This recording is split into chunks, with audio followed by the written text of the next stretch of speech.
Welcome to Body by Design. I'm your host, Blue Driver, a women's strength training and metabolism coach.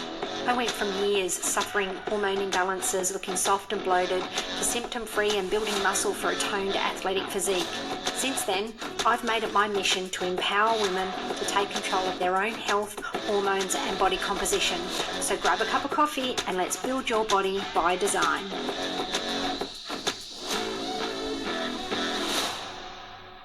Welcome back to the Body by Design podcast. This week's episode is around energy production, sugar, and menopause, and why we should be eating sugar in menopause. I know, gobsmacking, isn't it? We should eat sugar in menopause. Sugar is not the enemy, people. We really need to start moving away from the narrative of sugar being the enemy and cutting out sugar, and start looking at what is sugar and what is our biology's needs and how does it run. And when you look at it from that point of view, it does not make sense to be cutting sugar out.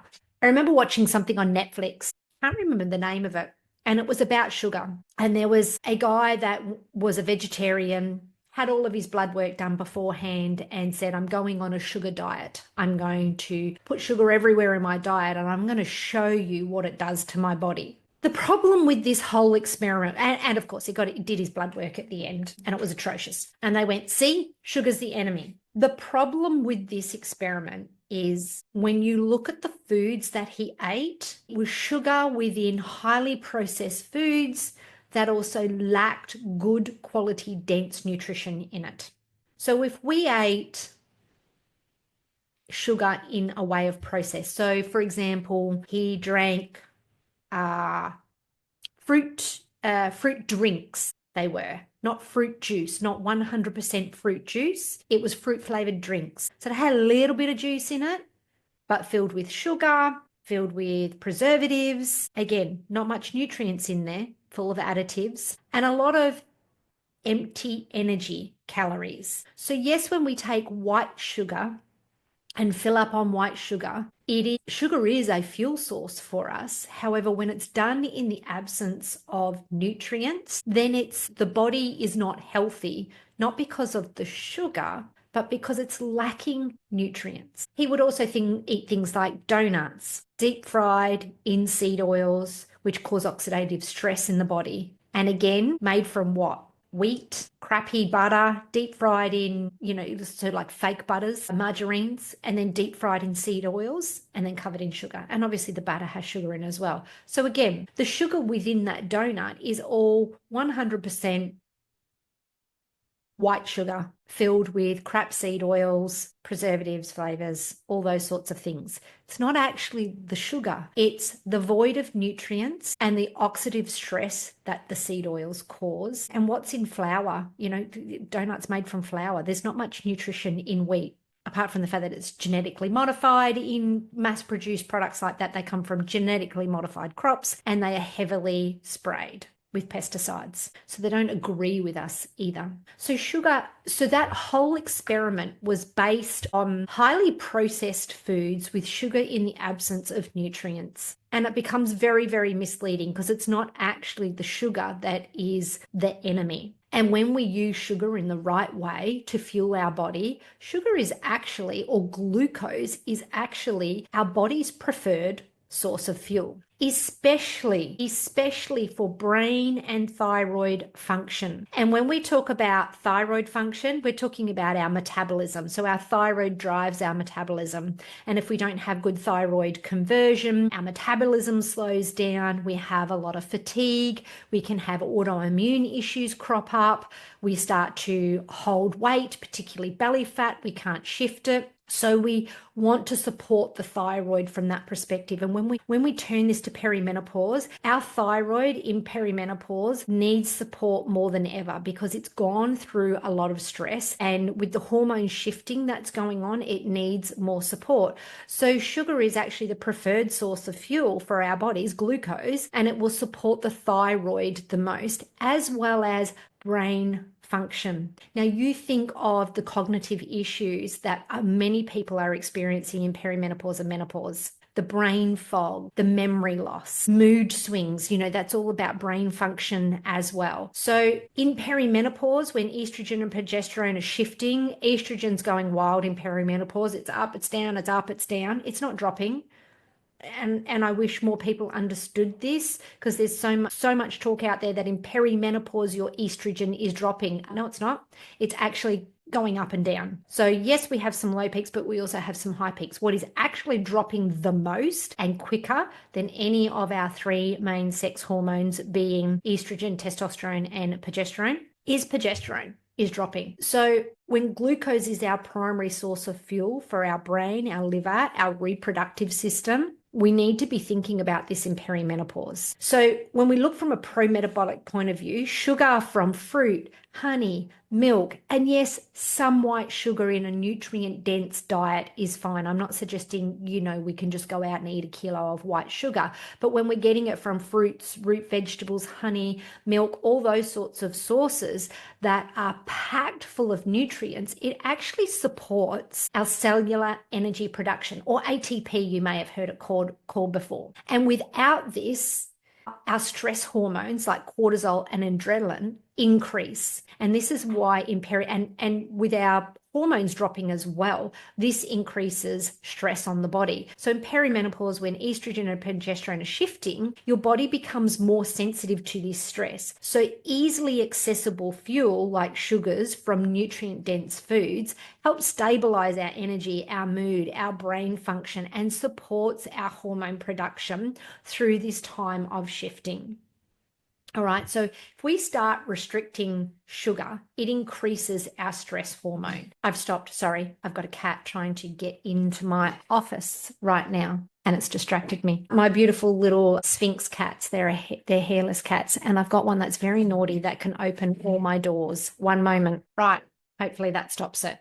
Right, so when we restrict sugar, it increases our stress hormones like cortisol and adrenaline. So if you cut carbs, I think this is where it goes wrong for people. They go, sugar's bad, so they cut all carbs. Sugar itself is not bad, but it is void of nutrients. If we have some plain sugar in a nutrient-dense diet, it is fine. But cutting out all carbs is where we start to stress the body, because it converts sugar into glucose, which is what we need for a process called glucogenesis. That's where we get our energy production from. If we don't have that, our stress hormones increase so it can take protein or fat and convert it into glucose to then be used for glucogenesis.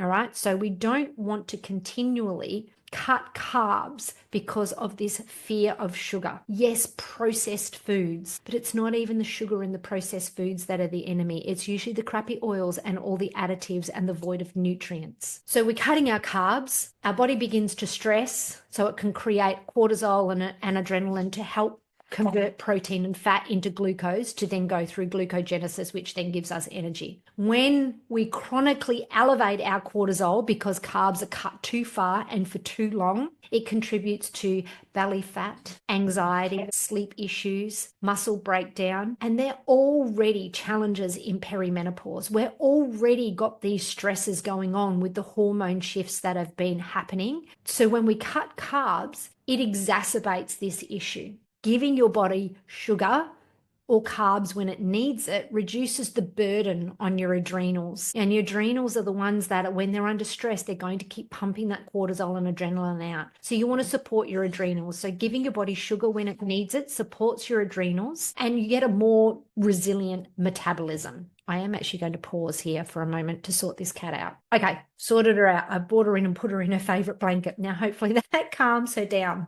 But giving your body sugar when you need it reduces the burden on your adrenals. It supports a resilient metabolism, and a resilient, strong metabolism that operates optimally is what is going to help your body composition. So coming from the perspective of wanting better composition for our body and optimizing our body, we need to give our body what it needs and what it functions on the easiest without the least resistance. That's what optimizing your body is. And when we look at biology, our body prefers glucose as a fuel source. All right. And we build a better metabolism. We support our hormones. We support our thyroid when we do that. So your thyroid actually needs glucose to convert T4 into active T3, which is what you want your thyroid to be doing. And this regulates your metabolism and your hormone function when your conversion of T4 to T3 is happening. When you don't have good conversion of T4 to T3, it actually converts to what they call reverse T3. And people who get high readings on their reverse T3, their body is under stress. By adding in glucose and supporting the system, we can actually support a better conversion of T4 to T3 that's usable, and therefore our metabolism and our hormone regulation becomes better. Without enough carbs and sugar, the conversion is slowing down. So like I just said, around it actually converts it into reverse T3. But what the symptoms of what that does is it leads to things like fatigue, cold hands and feet, hair loss, again, stubborn belly fat, classic signs of women over 40, and they're all blaming aging instead of metabolic metabolic slowing down. Now, it doesn't mean that you're broken if your metabolism has slowed down. You haven't broken yourself. It's just down regulating because of what your body's being provided. So if your body is smart enough to down regulate when it's not being provided with enough fuel source, so it becomes more efficient. So if you're running low on fuel in your car, are you going to be gunning it from the lights? Or are you going to nurse it along, be gentle with the acceleration, keep things slow, don't go at high pace until you make it to a fuel station? Well, that's exactly what's happening with your thyroid. It is down regulating because it does not have enough fuel source for energy production. So it starts down regulating everything. So your metabolism slows down because a fast metabolism burns a lot of fuel. So if you don't have a lot of easy to burn fuel come into your body, it will down regulate. But the beauty of this is that we can reverse that by providing your body with the right fuel. Now, that doesn't mean that if you have been living on 1,200 calories for the last year and you've got a severely downregulated metabolism, you just go, woohoo, I can eat sugar, and you throw a bunch of sugar at it. You will gain weight like that. You need to slowly bring it in and let your body adapt again, because it's an adaptation process. So over time, your body has been downregulating from all the restrictive diets, the overtraining, the undernutrition that we've been doing because we've been told, platefuls of salad, nuts and seeds are what are going to give you the best nutrition. And actually they don't, because they're not bioavailable.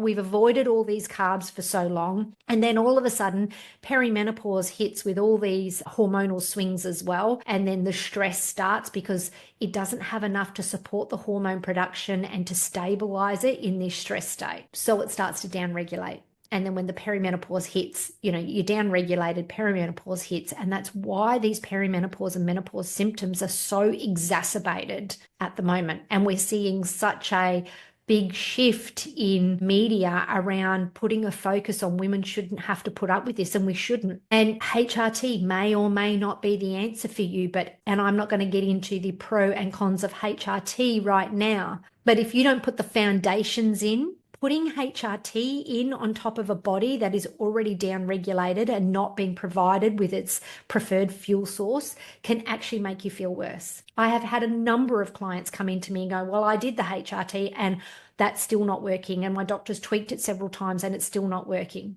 They still feel terrible. But the minute we put the foundations in, they feel better. So it's not necessarily the HRT. If we get the foundations in first of supporting the thyroid, supporting the metabolism, then a lot of these symptoms can be calmed dramatically. And it stops the cortisol production. It stops the stress in the body. And it all comes from years of thinking that carbs are bad. It's actually not. Carbs and sugar are not bad. It's the over-processed crap that goes with it and the lack of nutrients that we're putting into our body. So natural sugars from fruits, honeys, root vegetables, They're nutrient dense, okay? And they support our liver as well as our thyroid. So unlike refined sugar or processed sugars that go along with all of the, crappy seed oils and artificial colorants, additives, preservatives, gums, you name it, natural sugars come with potassium, magnesium, vitamin C, antioxidants, all of which are super supportive for liver detoxification and hormone metabolism. And at a time in your life where things are volatile, we need as much support to move through this as smoothly as possible. Why is liver detoxification important? Because liver detoxification actually detoxifies from our system any excess hormones and unmetabolized hormones. It gets rid of our system, and when they're left, it gets reabsorbed and creates more chaos because we're putting more in at a different rate. And when we're already shifting and going up and down, particularly estrogen with it going up and down, we actually want to eliminate that from our body. If our body has put it through to our liver to be eliminated, then that's what it needs in that moment. So liver detoxification, liver support will go a long way to hormone metabolization and stabilizing things as we shift through this period. And again, glucose is the source that our liver needs. A sluggish liver in perimenopause is going to contribute to actual estrogen dominance and poor hormone clearance. It will contribute to estrogen dominance because as we spike with the estrogen, so our estrogen's doing this up and down, up and down, up and down, but our progesterone is constantly, it's just on the decline, right? So it's got a smooth. And then if we don't detoxify what our body is trying to take out of estrogen, we actually keep putting it back into our system. So now even though we're up and down, up and down, up and down, it's up and down at a higher level because we're pouring it back into our body, and the ratio. The biggest problem with hormone issues, it's the ratio between the estrogen and the progesterone. And when we have too much estrogen for the amount of progesterone, you can have low amounts of both and still feel really good. Okay, you can actually feel good with low amounts of both because the ratio of the progesterone to the estrogen is a good ratio. You want about a 10-1 or more. But if that ratio gap gets bigger, then that's when we have a lot of perimenopausal symptoms. So we want to be able to clear out unutilized hormones. And it's sugar-rich foods like orange juice, ripe fruits, potatoes, sweet potato, pumpkins, squashes, raw honey, maple syrup. They all nourish our liver, support progesterone production, so it prevents it from dropping too quickly, and it reduces a lot of symptoms like bloating, PMS, mood swings, brain fog, joint issues, all the things that come, hot flushes, all the things that come with perimenopause. Sugar also helps lower lactic acid and endotoxin buildup. So when your body runs on fat, especially when your thyroid is already downregulated, so you're hypothyroid, it often creates, if you're trying to convert fat into glucose, it creates byproducts. It's like a dirty burning of fuel. What byproducts are being produced from that? And it creates more lactic acid and endotoxins when it tries to convert fat into glucose rather than sugar into glucose. And that leads to high lactic acid and high endotoxins lead to inflammation, bloating, brain fog, hot flushes, all those things that we already can be prone to in perimenopause. So you can see cutting carbs is like throwing fuel on the fire when our body actually needs that sugar the most in perimenopause. But we've gotten into, just cut carbs and that will make us lose weight, but we're actually just throwing fuel on the fire of inflammation. Sugar is actually, it provides a clean burning fuel. So it reduces these byproducts. We don't have as much lactic acid. We don't have as much endotoxin buildup. And this keeps our mitochondrial energy production efficient. So the APT production efficient. It keeps it healthy at a cellular level. Let's move past just focusing on HRT. In perimenopause, minimizing our systemic inflammation is key to feeling energized, sharp, strong, resilient. We don't want to be cutting carbs and making things worse. So sugar is not the enemy. Absence of nutrients and processed additives such as seed oils, gums, flavorings, preservatives, they are what cause the issues. When we eat excessive amounts of sugar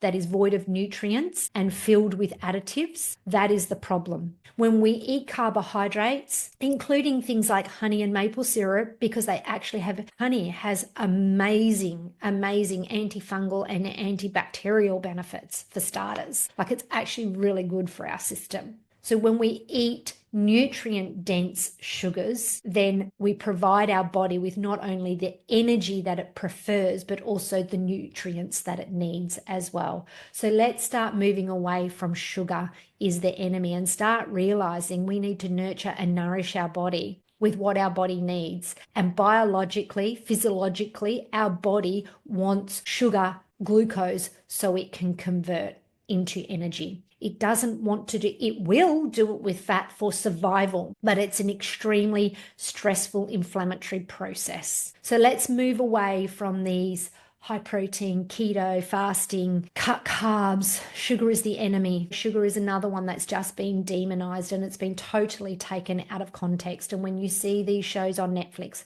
I saw it come up on Netflix the other day and it sparked this in me, because constantly in the DMs, ladies are saying to me, but I eat healthy, I'm trying to reduce my sugar. And when I hear that, it's a red flag, because they're not just reducing sugar, the processed ones with all the seed oils and additives and preservatives, they're reducing everything. You're reducing all those nutrient-dense carbs, sugar, juice, potatoes. How many women that I go, just eat some potatoes, and they're like, oh, I can't. Potatoes are amazing. Juice is amazing. Fruits is amazing. They are so nutrient rich to provide the support that our thyroid, our metabolism, our endotoxin system, so our detoxification system, our liver, so many things that we need to support to take us through perimenopause. We don't have to suffer through perimenopause as much as what people are. And the answer isn't necessarily throw HRT on top,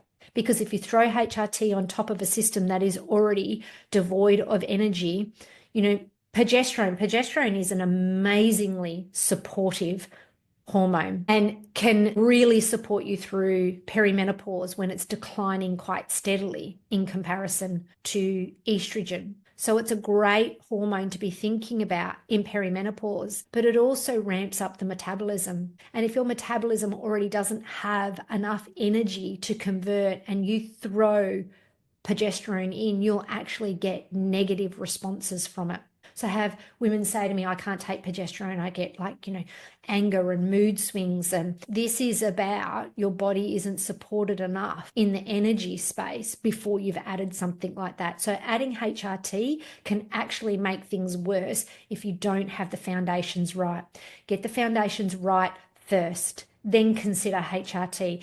And often women that come into my program get these foundations right in the nutrition space and they go, the symptoms aren't that bad anymore. I feel pretty good. I'm not going to worry about HRT. Or they just add a little bit of progesterone, which helps, with the stresses and things that are happening in the body. It's a very calming hormone and can help bring down cortisol and adrenaline. And then that's all they need. So start thinking about stop thinking about the fad diets and what the fitness industry is telling you and what you think you should be restricting and cutting. Midlife is about nourishment, optimization, getting your body functioning to its full potential. And if you want that hot and sculpted body and balanced hormones, you need to give your body what it needs to be optimal function. An optimal functioning body will easily grow muscle, won't hold on to body fat, will have balanced hormones, will have lots of energy, but that comes from nourishment, not restriction. So remember, sugar is not the enemy. If you have found any of this helpful this week, please take a screenshot and share on Instagram and tag me at strengthtraining.nutritionist, and I will catch you next week for another episode.